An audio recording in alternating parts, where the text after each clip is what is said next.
공산 전체주의 세력은 늘 민주주의 운동가, 인권 운동가, 진보주의 행동가로 위장하고 허위 선동과 야비하고 폐륜적인 공작을 일삼아 왔습니다.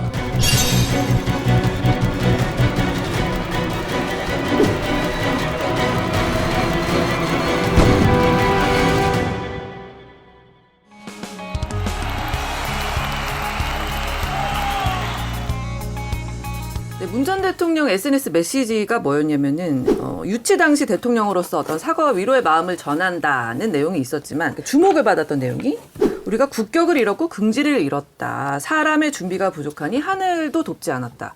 즉 현 정부의 좀 준비가 부족해서 대회가 이렇게 됐다라고 이제 이렇게 해석이 될 만한 내용이었습니다. 문 전 대통령의 메시지 어떻게 적절했다고 보시나요? 어떠세요, 시장님? 유치 당시에 대통령으로서 사과한다. 그러면 이 책임을 약간 제한시키는 거잖아요. 네. 그리고 국격을 잃었다는 건 이 비판으로 받아들여지는데 문 대통령이 1차적으로는 뭐 여권이라든지 이런 쪽에서 뭐 지난 정부 때 이 책임이 큰 거 아니야라고 하니까 거기에 대한 대응인 것 같아요.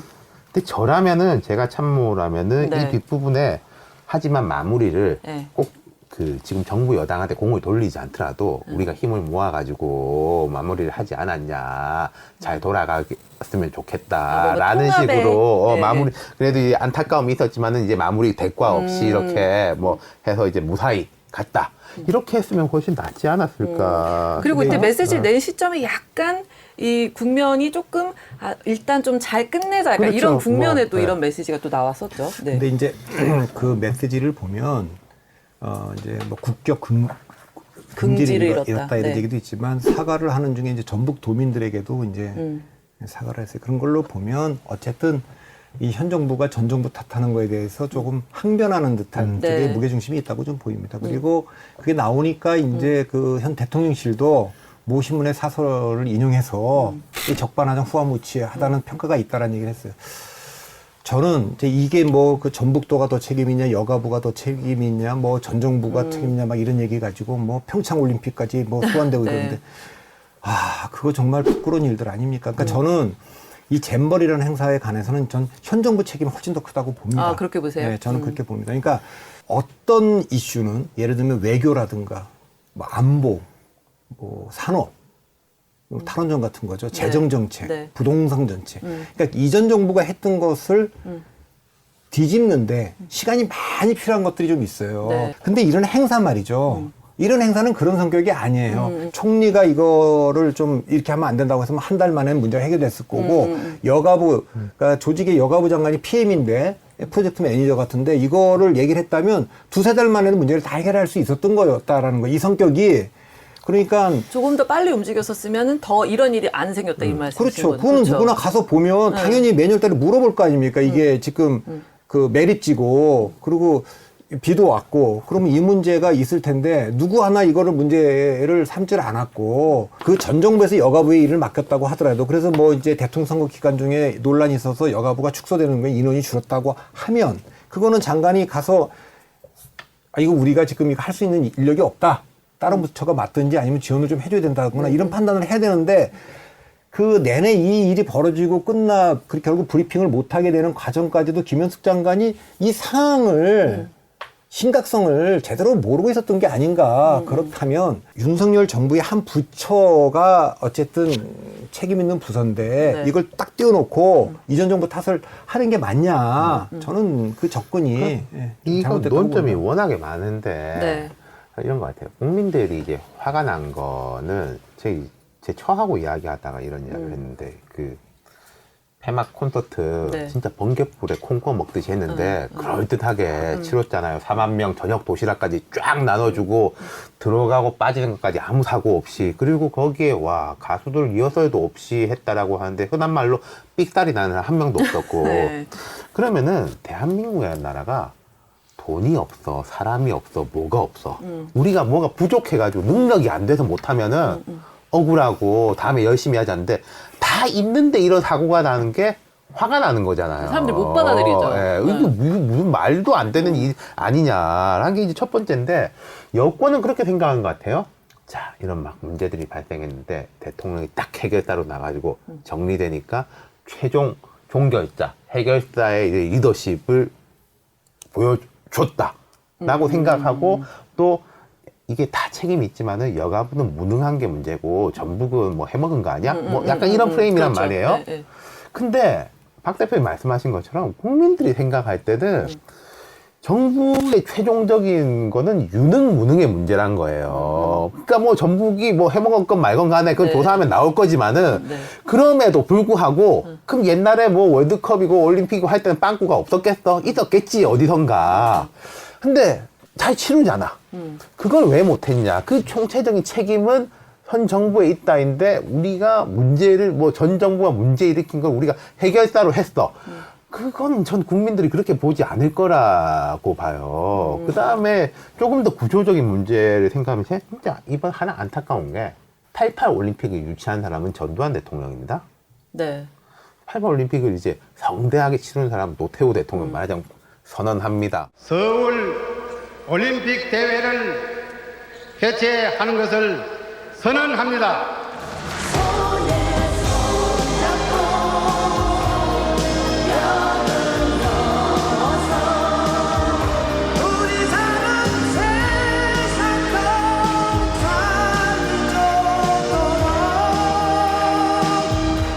굴렁쇠하고 대한민국이 이제 이렇게 된 나라가 됐구나. 세계에 했을 때 상징은 노태우였단 말이에요. 네. 2002년 월드컵을 YS 정부 말기에 그때 한일 관계가 되게 안 좋을 때인데도 불구하고 오히려 장기적으로 좀 돌파해보자라는 생각에서 한일 공동 유치를 했어요. 2002년 월드컵 광판 사람은 누굽니까? 김대중 대통령이잖아요. 2002 한일 피파 월드컵의 개막을 선언합니다.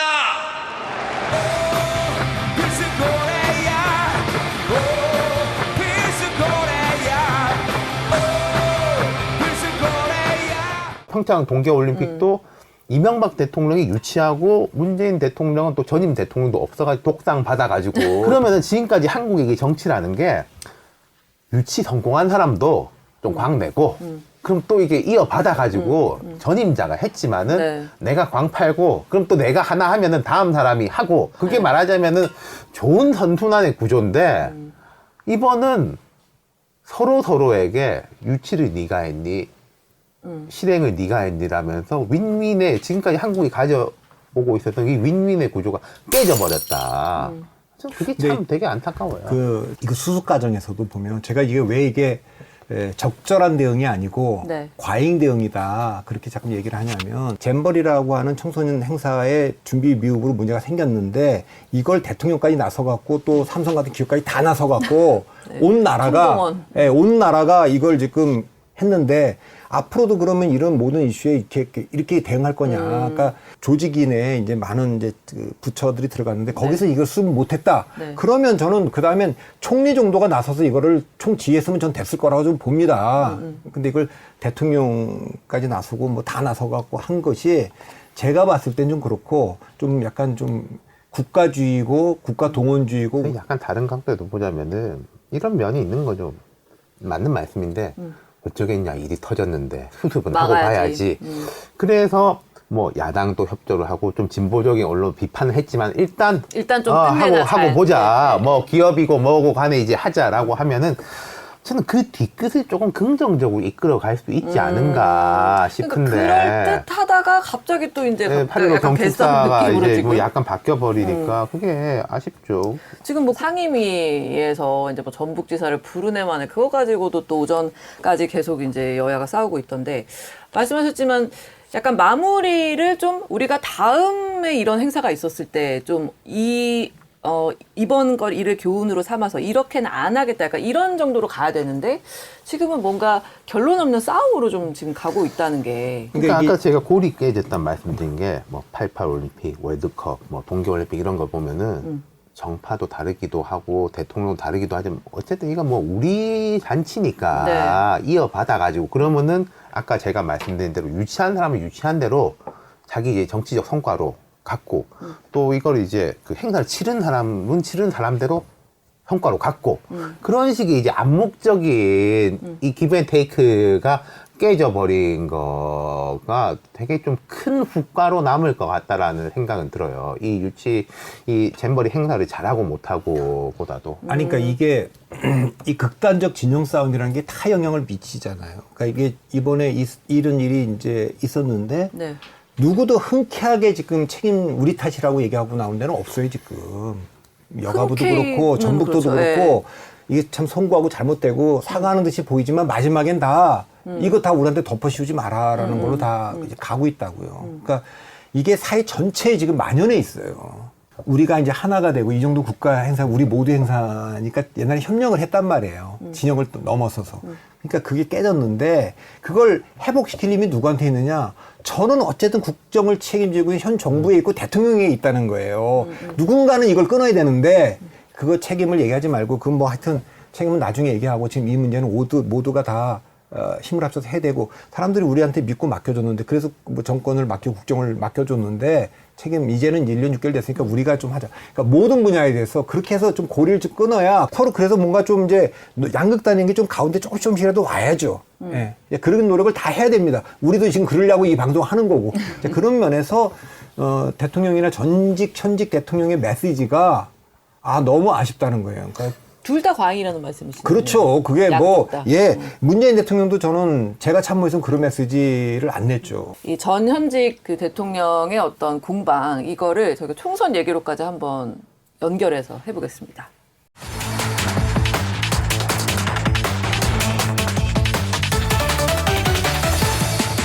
네, 문재인 전 대통령의 어떤 SNS 메시지가 이번 잼버리 파행을 둘러싼 이 전현직 대통령의 공방 이거를 이제 불러왔는데 이 문 전 대통령 측에서는 그래요. 이 문 전 대통령이 어떤 정치적인 역할을 하지 않을 것이다. 특히 내년 총선에 하지 않을 것이다라고 강조해서 얘기를 하고 있는데 이렇게 어떤 때가 될 때마다 나오는 메시지, 아니 뭐 사진 이런 것들을 보면 뭔가 총선 때 역할을 하는 거 아닐까. 특히 거기에 이제 물론 그 이재명 대표의 어떤 사법 리스크가 연결이 되면서 이재명 대표의 어떤 혹시 생길 수 있는 어떤 공백 같은 거를 문 전 대통령 측이 좀 메워주지 않을까. 이런 추측도 좀 하는 것 같고요. 여기 저희가 전에 박지원 전 원장이 나왔을 때 그분이 양산 갔다 왔는데 그때 2%에서 나와서 슬쩍 말씀을 하시더라고. 문재인 대통령이 뭔가 움직일 것 같다.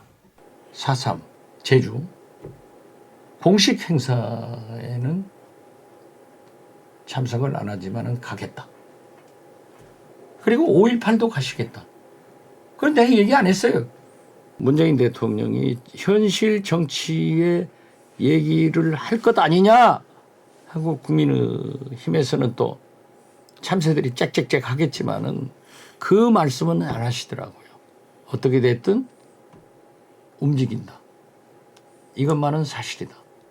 근데 이번에도 보면 지금 이명박 대통령이나 박근혜 전 대통령 이런 분들하고 비교해 볼 때 문재인 전 대통령의 활동이 굉장히 활발하잖아요. 뭐 책방 내고 이런 게 아니고 이를테면은 뭐 내가 대통령 할 때 청와대에 근무했던 국회의원들 한번 밥 한번 먹읍시다. 이건 뭐 얼마든지 있을 수 있다고 봐요. 너무 자연스러운 일이잖아요. 네. 근데 그 내년 총선과 관련 좀 세미나 토론 좀 한번 해봅시다 와서. 그래서 뭐 김한규 의원이 한번 청년회도 발제하고.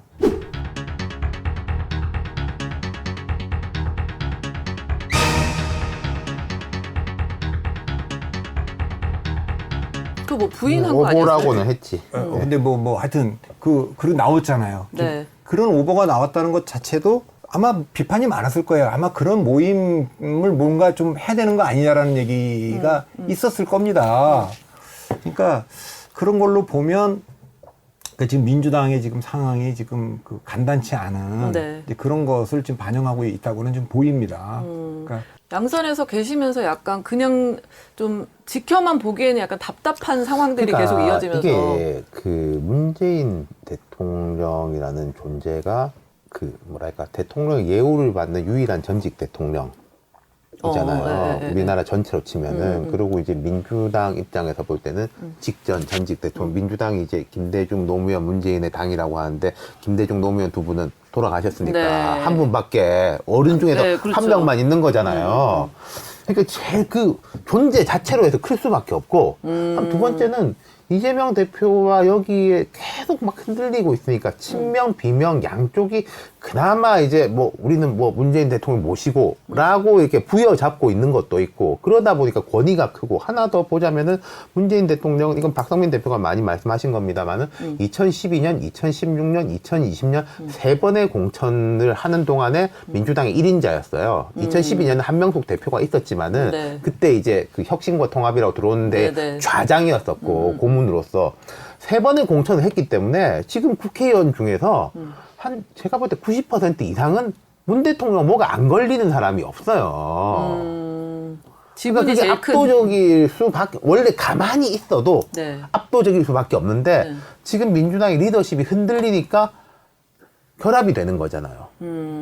근데 이제 국민의힘에서 계속 공격하는 게 이제 잊혀지고 싶다는 얘기를 하셨는데 계속 이런 식으로 잊을라 해도 잊을 수 없는 이제 이런 메시지들을 내고 계신 아니, 거잖아요. 그렇게 될 수가 없어요. 될 수가 없다? 그러니까 이명박 전 대통령이나 박근혜 전 대통령은 보수 대통령 윤석열 대통령이 이제 대변하고 있는데 어떤 세계관, 그러니까 문재인 대통령으로 상징되는 민주당의 세계관과 보수의 세계관이 충돌하는 게 이제 총선 아닙니까? 근데 문재인 대통령 입장에서 보면 네. 특히 문재인 대통령은 지난 87년 이후에 진보 진영이나 민주당 내에서 검토됐던 모든 안이 외교고 안보고 재정이고 산업이고 부동산이고 뭐 공수처고 선거제도고 뭐 이걸 다 해본 정부예요. 네, 네, 최저임금도 네. 올려보고 뭐 그 얘기하셨죠. 그거 다 해본 정부인데 정권 재창출에 실패했지. 그러니까 이게 격하가 불가피한 거예요. 지금까지는 그래서 윤석열 정부가 이걸 다 되돌리고 있는 건데 그걸 보고만 있을 수밖에 없잖아요. 네. 근데 그나마 지금까지 이거는 야당이 민주당이 의석수가 많아서 그나마 또 견제도 좀 하고 통과 안 시켜주고 이렇게 막고 있는데 네. 국회 선거에서 국민의힘이 뭐 가반이라 넘겼다.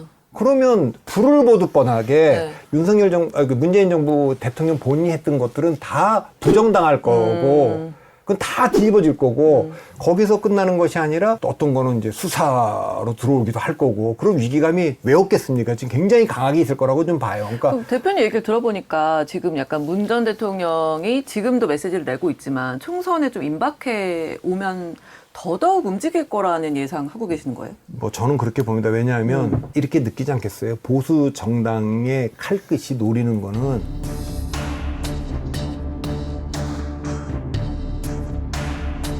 이재명이 아니라 자기라고 느끼지 않겠습니까? 대장동이든 뭐 백현동이든 또 뭐 대북송금이든 그거는 뭐 사법 처리하면 되고 우리가 궁금해하는 거는 문재인 대통령이다. 그 많은 사람들을 국정농단으로 수사를 윤석열 한테 맡겨서 중앙지검장에 맡겨서 그 수사를 하고 그 많은 사람들을 다 전직 대통령 2명을 감옥에 보냈고 다 했는데 그때 특검했던 그 박영수도 지금 구속돼 있는 거 아닙니까? 그러면 그때 도대체 이 박근혜를 탄핵할 만큼 도덕적으로나 정치적으로 더 깨끗하게 했냐 이런 거기 때문에 보수가 그렇게 느낀다고 생각하면 위기감을 가질 수 있죠. 문재인 대통령 측에서는. 그러니까 그게 총선 전에는 이재명 대표가 1차 목표겠지만 네. 총선이 끝나고 다음 대통령 선거 오기 전까지는 문재인 대통령도 물론 또 전임 대통령을 또 수사하고 해야 되냐라는 게 있겠지만 일단 지금 돌아가는 분위기를 보면 그렇게 느낄 수도 있기 때문에 아마 자구책으로라도 뭐 그게 도움되는지 안 되는지는 모르겠고 저는 도움 안 된다고 봅니다. 저는 뭐 그전부터 계속 문재인, 조국 이런 분들이 움직이고 보이면 별로 도움이 안 될 거라고는 보지만 총선에 민주당 총선에 도움이 안 된다고 안 된다고 저는 말씀이시죠? 보지만 네. 민주당이 이제 분열적 요소가 많은데 분열을 가속화시킬 거라고 보지만 그분들은 뭐라도 하려고 모이고 뭔가 액션을 취할 가능성은 좀 있어 보입니다. 그게 이제 문 대통령이든 누구든 간에 주체의 의지가 있는 거고 환경이 있는 거잖아요. 네. 저는 이제 참여정부 출입을 해가지고 그 당시에 이제 문재인 수석, 문재인 실장하고 교분도 있고 따로 뭐 단독 인터뷰도 나중에 해보고 좀 안다면 알아요. 그리고 이제 정유미 앵커는 문재인 정부 청와대 출입했으니까 좀 아실 텐데 우리가 문 대통령을 보면 좋은 의미로 표현하면은 진중하고 네. 좀 부정적으로 보는 사람들은 의문스럽다. 좀 그렇게들 보잖아요. 네. 예컨대 윤석열 대통령 같은 사람 좀 투명한 사람이지 않습니까? 아, 네, 그렇죠. 그러니까 문 전 대통령은 약간 네, 그렇습니까? 네, 이렇게 하면서 약간 속을 잘 모르겠어. 네, 그렇죠. 긍정인지 부정인지 알 수 없는. 그러니까 저도 이분의 문 대통령도 생각이 본인도 이제 좀 왔다 갔다 할 거라고 봐요. 좀 세게 하고 싶기도 하고, 조금 이게 안 하고 싶기도 하고. 근데 환경이라는 게 저는 이제 국민의힘이 막 문재인 대통령 공격하면서 뭐 잊혀지고 싶다더니 뭐 왜 안 잊혀지냐라고 하는데 네. 그 좋아하는 거 아닌가 싶어요. 뭘요? 문 대통령이 이렇게 하는 걸 국힘 국힘 입장에서. 입장에서 예. 그러니까 움직여주는 거를. 그렇지. 아, 그래야 이제 싸울 거리가 조국 전 있고. 장관도 나와라, 문 전 대통령 나와라, 네. 약간 이런. 그게 느낌으로? 있는 거고, 그게 여권도 그게 있는 거고, 야권 입장에서 보면은 지금 뭐 문 대통령의 의지하고 별개로 그때 이제 박 대표님도 민주당이 제일 막아야 될 거 분열이다. 네. 그럼 이제 뭐 비명, 친명 막 사고 분열 위기에 갔을 때 분열하면 안 된다라고 말할 수 있는 사람이 뭐 여러 명이 있겠지만은 뭐 박지원 이런 분도 이야기하겠지만은 힘있게 말할 수 있는 사람 한 명이라면 누구겠어요? 대한민국에서 딱 한 명이지. 양산의 문 대통령. 그러니까 환경적으로 볼 때도 뭐 가만히 있을 환경이 아니라는 거죠. 근데 이제 민주당이 고민은 이래요. 우리가 그 민주화된 이후에 총선에서 수도권에서 보수 정당이 이긴 게 딱 2번이에요. 네. 서울도 이기고 그런 게 딱 2번인데 그게 1996년 총선과 2008년 총선이에요. 그러니까 역으로 말하면 민주당은 그 상황을 피해야 되는 겁니다. 그러니까 96년도 상황은 어떤 거냐면 95년 지방선거에서 민주당이 이겼어요. 네. 이겼는데 문제는 승리한 정당이 분열을 했거든요. 그 이유는 정계 은퇴했던 김대중 전 대통령이 이제 정계 복귀를 해야 되는데 네. 민주당에서 반대를 하잖아요. 노무현이나 이런 분들이 다 반대를 하니까 따로 살림을 차렸어요. 당사까지 다 주고. 2008년은 그렇게 분열을 안 했어요. 네. 그런데 투표장에 안 나가요, 유권자가. 그거는 이제 밑에가 이제 분열한 건데 저는 이 가능성도 지금 굉장히 있다고 보는 거예요. 네. 그러니까 2007년 대통령 선거 때 정동영, 손학규, 이해찬 3명이 경쟁을 했는데 그 정동영이 이겼죠. 그 정동영 후보가 대통합 민주신당 후보로 나갔어요. 네. 그런데 530만 표나 졌어요. 왜 530만 표나 졌냐? 대통령 선거 투표율인데 63%밖에 안 돼요. 친노가 투표장에 안 갔어요. 그러니까 이번에 정동영 물러나고 이제 손학규 대표로 통합민주당으로 총선 치르는데 한나라당이 18대 총선에서 과반을 확보하면서 17대에 이어 또다시 여대 야소 국회가 구성됐습니다. 민주당은 81석에 그쳤고 자유선진당과 친박연대 등 비한나라당 보수 진영도 약진하면서 국회 권력은 진보에서 보수로 넘어갔습니다. 범보수가 200명을 넘겼어요. 그때 민주당이 81석밖에 못했는데 서울에서 겨우 7석을 했어요. 40석을 한나라당이 하고 문국회의원회 창조혁당 하나 있었고. 근데 그렇게 된 이유가 국회의원 선거가 투표율이 46%인데 그 전에 2004년 노무현 대통령 탄핵 때 그 치러진 총선에서 투표율이 60%였어요. 14%나 떨어졌어요. 근데 이번에도 이걸 봉합을 해도 이재명 대표 체제로 그대로 가도 그렇고 네. 비대위로 가도 그렇고 제가 보기에는 민주당이 뭐 어딘가 이렇게 분열할 것 같은데 문재인 대통령이 그 역할을 막아야 되는데 문재인 대통령이 그 역할을 막기에는 이미 문재인 대통령도 어떻게 보면 친명계의 그 공격의 대상이 돼버리고 만 거예요. 그래서 저는 네. 지금 뭐 이 상황에서 분열도 막고 비대위 전환도 하고 투표장에서 가끔 나오게 할 수 있는 1번은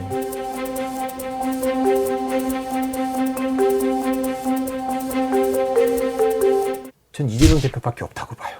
그러니까 이재명 대표가 너무 곤란한 입장인데 이리 가도 죽고 저리 가도 죽을 것 같은데 자기가 이거 물러나면서 비대위로 전환도 해야 되고 밑에 있는 자기를 지지해줬던 강성 지지층들도 설득도 해야 되는데 네. 이거 그렇게 할 거냐? 저는 안 할 가능성이 크지만 할 수 있는 분은 전 1번이 이재명이고 그다음이 저는 문재인 대통령이라고 봅니다. 그래서 그게 이게 난제이기 때문에 네. 민주당이 이 두 가지 숙제를 동시에 풀 수 있느냐? 전 이게 이제 주목해서 보고 있는 거죠. 선거라는 게 한쪽이 지면 한쪽이 이기는 게임인 거잖아요. 네. 그렇기 때문에 승패는 엇갈릴 수밖에 없는데 전 요즘 계속 그 생각이 민주당 이야기 하다 보면 민주당이 질 것 같고 국힘 이야기 하다 보면 국힘이 질 것 같고 아침에 이제 오늘 신문 보다가 이제 오랜만에 반가운 얼굴 이철희 전 네, 정무수석이 이제 수석이. 인터뷰 크게 네. 나왔던데 뭐 여러 좋은 이야기를 많이 했던데 거기도 보니까 이제 제목은 한겨레 신문에서 그렇게 뽑아놨더라고요. 양당이 다 이제 질 이유 충분하다. 그런 비슷한 거죠. 얘기네요. 아니 그러니까 최근에 국민의힘에서 수도권 위기론이 나왔어요. 네. 그 수도권 위기론이 나오니까 당 지도부가 아니 뭐 수도권은 원래 힘들었던 거고 뭐 왜 지도부한테 덮어 씌우냐. 근데 말이 안 되는 게 아니 그런 문제 해결하겠다고 약속하고 당대표 원내대표 된 거 아니에요? 뭐 당 지지율 60%까지 끌어올리고 뭐 다 이런 얘기들을 한 거 아닙니까? 김기현에게 여러분이 표를 공모하시면 총선 반드시 압승으로 제가 이뤄내고요. 우리 당 지지율 55% 그리고 대통령 지지율 60% 만들어내겠습니다. 그런데 지금 국민의힘 지도부가 전부 다 영남이잖아요. 네. 그 뭐 수도권 선거를 치러본 사람도 없는 데다가 103석을 지난번에 내준 데다가 대통령의 긍부정 평가는 20%나 벌어져 있고 그러면 위기감을 가져야 되는데 위기감을 안 갖고 대통령이 지금 35% 정도의 긍정평가를 받고 있는데 적어도 한 40% 정도까지는 50%까지는 기대 안 하더라도 40%까지는 올라와 줘야 대통령 때문에 졌다는 얘기는 안 나올 텐데 대통령이 30%대에 머물러 있으면 대통령이 뒤로 좀 물러나주고 차기 대권 주자들을 전면에 내세우면 될 텐데 대통령이 그럴 가능성도 거의 없다고들 보는 거 아닙니까? 네. 그러니 그러려면 대통령실에서도 조금 올라가야 되고 그렇게 하려면 당에서 김기현 대표가 민심을 받아갖고 조금 좀 대통령실에도 조금 싫은 얘기도 하고 해야 되는데 뭐 지금 수직적이니 수평적 당청 관계니 얘기할 것도 없이 아예 존재감이 없고 대통령실의 뭐 대변인도 아니고 부대변인격의 그 메시지를 계속 당대표가 내고 있단 말이에요. 그러니까 그런 거에 대한 당원들의 자괴감도 있어서 네. 뭐 다들 얘기하듯이 누가 이길지 도무지 알 수 없는 다 저도 충분할 이유들이 있는 거죠, 지금. 윤과 문의 그 스타일로 보면. 다시. 윤 대통령은 굉장히 거칠잖아요. 네. 말과 행동이. 네. 그 뭐 예상을 뛰어넘는 분입니다. 그러니까 대통령의 메시지도 아니고 대통령다운 행동도 아니라는 비판이 저는 뭐 타당하다고 봅니다. 근데 문재인 대통령은 말이 굉장히 부드럽고 점잖은데 네. 정책이 너무 거칠어요. 정책이 거칠었다? 그러니까 정책은 어떻게 저 정책을 저렇게 그러니까 뭐 인천공항 가서 비정규직 다 정규직 하겠습니다. 짠 이런 거 많았죠. 뭐 그때. 그냥 그렇게 다. 그때 힘들었어요, 그러니까 진짜 뭐 기사 쓰느라. 그러니까 공수처도 만든다. 우리가 검경사건 뭐 한다. 뭐 언론도 그런 거예요. 그러니까 근데 제가 그 가장 그 아쉬웠던 건 뭐냐면 네. 오래전부터 이제 아까 그 미디어법 같은 거, 네. 방송 언론법 다 만들어 놓은 거예요. 방송장관 어느 정권이 들어와도 다 못하게. 다 만들어 놓은 거예요. 뭐 해직도 근데 그거 안 했거든요. 문재인 대통령. 조국 수사도 마찬가지로 검찰 개혁이라는 게 사람들이 특수수사를 좀 줄여야 된다, 없애야 된다 그랬는데 그걸 안 줄였거든요. 그러고 나서 조국 민정수석 때 그대로 다 특수수사를 특수부가 전성시대를 맞은 거예요. 그게 문재인 정부 때. 그러고 나서 법무부 장관 돼갖고 그거를 없애자 그러니. 그러니까 지금 정책은 거칠게 펼쳤지만. 그러니까 네. 저는 그 내년 총선이 이 싸움을 피할 수가 없다는 뜻입니다. 그러니까 이재명 대표가 내놓은 어떤 정책적 어젠다가 없어요. 결국 내년 선거는 이 보수 정당 입장에서는 문재인 정부가 했던 그 5년의 정책을 네. 돌려야 되는데 못 돌렸다. 민주당이 뭐 다수석을 갖고 있으면서 아무것도 동의를 안 해주고 있으니까 네. 우리가 이걸 돌리려면 그 총선에서 승리할 수밖에 없다라고 얘기할 수밖에 없다는 거예요. 그래야지 우리가 가반 이상 뭐 170석을 줘야 이 정책 이거 다 돌려놓을 수 있습니다. 이렇게 얘기할 거니까 문재인 대통령은 소환될 수밖에 없어요. 본인의 뜻과 상관없이. 그건 당연히 국민의힘의 선거 전략일 겁니다. 모든 게 공수처 이거 다시 이거 없애야 될 거 아닙니까? 네. 공수처건 재조정해야 될 거 아닙니까? 뭐 다른 것처럼 다 그렇게 할 거예요. 이제 그렇게 되기 때문에 이제 소환이 될 수밖에 없고 이 싸움 피할 수가 없는 거고 반대로 문재인 대통령 입장에서도 보면 이건 뭐 5년 만에 본인이 했던 모든 것이 게 부정당하는. 모두 부정당하는 거기 때문에 어떤 식으로든지 간에 이걸 막아내려고 할 텐데 그래서 그 싸움은 뭐 불가피해 보입니다. 불가피하다. 뭐 아마겟돈 뭐 이런 이야기도 나오는데 아까 제가 이제 선거는 이제 지는 쪽이 있으면 이기는 쪽이 있다 이 말씀드렸잖아요. 근데 요즘 그런 시나리오도 있더라고. 뭐요? 윈윈이 이게 윈윈인지 루즈인지 모르겠지만은 민주당이 지금 이제 168석인가 처음에 한 180 몇 석 됐는데 야당이 가지기에 너무 많은 의석이긴 해요. 과해. 책임성이 높기 때문에 한 140 정도 되고 그리고 이 의원의 구성이 약간 친명 뭐 이런 쪽으로 물갈이가 되면은 더 괜찮은 거 아니야? 대선까지 봤을 때 저는 그 동의하진 않지만은 그렇게 생각하는 사람들 입장에서 충분히 그렇게 생각할 수 있는 로직은 형성된다고 봐요. 국민의힘은 지금 108석인가 뭐 111석인가 총선 때부터 이제 재보궐선거 등으로 해서 많이 늘어났는데 지금보다 지겠어? 지금보다 늘겠지? 뭐 한 140. 그럼 양쪽 다 140에다가 뭐 중간에 한 나머지, 20 무소속. 그러면 서로 정신 승리를 주장할 거다. 서로 예측이 좀 약간 맞아 떨어지는 그러니까 게 있네요. 옛날에는 이게 총선 예측을 하면요. 더하면 막 합치면은 400석 막 되는. 그치 400석이 되고 그러잖아요. 서로 200석 하겠다. 저는 뭐 결과가 140대 140 나오면 정말 아주 아름다운 결과겠지만 최악인지 그게 최선인지 모르겠어요. 이게 이제 그래서 이거 5년 더 봐야 되는 거죠. 140대 140. 그래서 이제 국민들이 너무 피곤하기 때문에 우리 나중에 이거 성지 방송으로 막 소환되는 거 아니에요? 그래서 저는 얘기 안 이때 이미 할래요. 저는 뭐 맞췄다. 이런 거 뭐 잘 못 맞히는 걸 유명해서 정치권의 펠레로 유명한. 저는 그래서 이게 문어보다 못 맞추는 것 때문에. 아유, 저는 뭐 이런 걸 예측을 잘 못하는 사람이니까 어쨌든 그렇게 팽팽하게 나올 가능성보다는 네. 국민들이 판단을 할 거다. 왜냐면 지금 대통령 선거 이후 지방선거 이후 지금 몇 년간 계속 이게 지금 승부가 안 나오고 가니까 너무 피곤하잖아요. 그러니까 그렇게 어디가 나오면 한 군데가 이렇게 폭삭 좀. 국민의힘은 어쨌든 가반을 넘기면 큰 승리라고 봐야 되지 않겠습니까? 그리고 이제 민주당도 150석을 버텨내면 네. 저는 뭐 굉장히 큰 승리고 민주당 입장에서는 어쨌든 그 전에 130석을 한 적이 없기 때문에 네. 140석을 했다 민주당이 의석은 그 국민의힘보다 더 할 수도 있고 덜 할 수도 있는데 그 정도면 저는 민주당은 선방했다고 얘기할 수 있을 거예요. 그러니까 네. 그런 거죠. 150이 기준이라고 봤을 때 네. 양쪽 다 조금씩 모자라면은 정신 승리를 할 거란 거죠. 네, 그렇죠. 근데 이게 뭐 농담인데 제가 무슨 인터넷 게시판 보다가 저한테 그러더라고요. 어떤 분이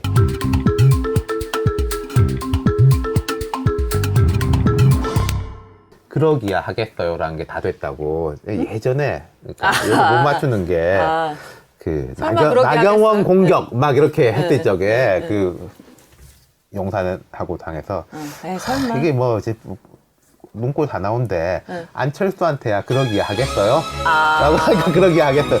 김태우 그래 억울하긴 한데 이게 뭐 나오게 바로 하겠어요. 총선 이렇게 바로 이제 이번 재보궐선거 되겠냐 이게 이제 도장도 안 말랐는데 뭐 보면 한 총선 나오겠네, 정도 나오겠네. 그러기야 하겠어요. 그러기야 하겠어요. 다 되고 있다. 그걸로 책 하나 나중에 책 제목 그걸로 하나 해주세요. 그러기야 하겠어요. 저희가 이 스프 커뮤니티 게시판에 이런 식으로 이렇게 뭐 이분에 대한 컨설팅을 해달라 이런 얘기도 좋고요. 의견 또 이 두 분에 대한 응원. 저도 또 응원해 주시면 좋고 이렇게 많이 올려주시면 저희가 커피 쿠폰 또 윤 실장님 책을 좀 더 가져오신다고 하니까 아빠 괜찮은 아빠이고 싶어서 저희가 이 기부 이 출연자들의 기부를 받아가지고 운영되고 있는 저희 너무 없어 보인다 그죠? 정책관서지 스타브리그였습니다. 두 분 오늘 고생하셨습니다. 박 대표님 다음 주에도 높은 텐션 부탁드려요. 네 여기까지입니다. 시청해주신 여러분 고맙습니다.